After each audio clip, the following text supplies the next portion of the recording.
Natingala na ba ang tanan nga mo pay pag-entrada sa Oktubre, sa first month, first week of the month, ay bas dili.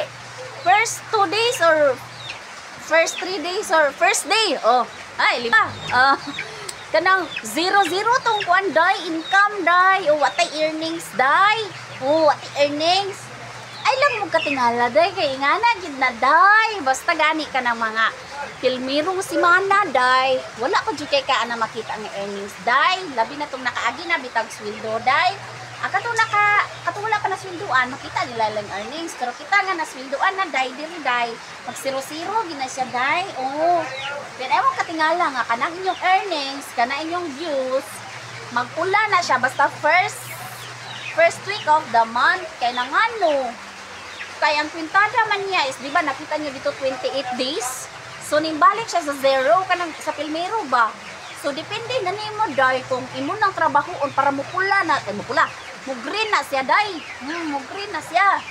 Kita mo to post day, oh, engage permente day, oh, kanang na mangagi sa munggol, imo na silang engage day.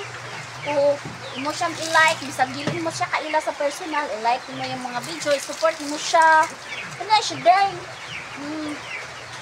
Diba Martis ito day? Oh, back to the 0 income day. Oh, mas 0 din na siya day.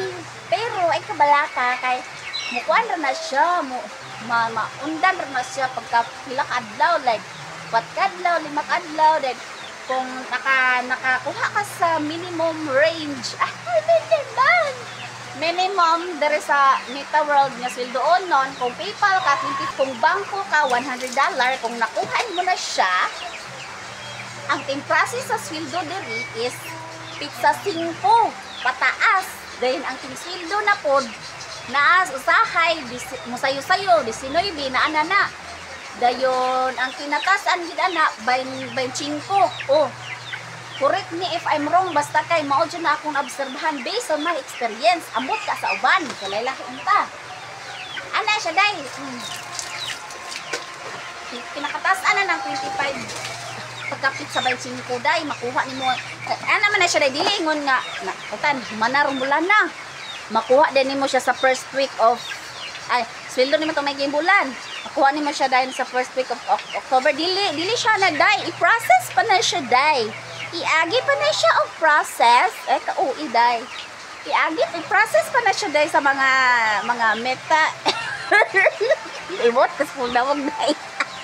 Sa meta team, ilah pa na review pa na nila day kung kapasar ba siya day, kung wala ba siya violation or basta ka, di ba kinawat ang video. Oh, number 1 mangyud na ka na makadaot ka ng kinawat nga video day, ka nang nangawat kang video dili imuha nya nasakpan ka day, dako to day kag earnings day, nag million views day, pero di man imuha agoy pikat, maglaway ka day kay dili man na ihatag ni Meta sa imuha kay kawatan man ka. Oh, mo na pag gimo ka galingong content dili kay sige kang pangawat, di ba?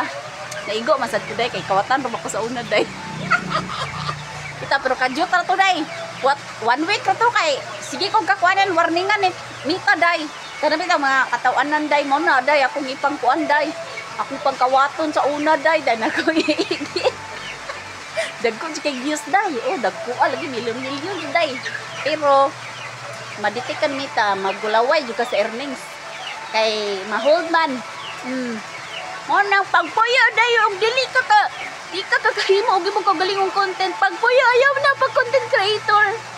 Kung kawatan ka ha? Sige na day. Thank you for watching. Bye.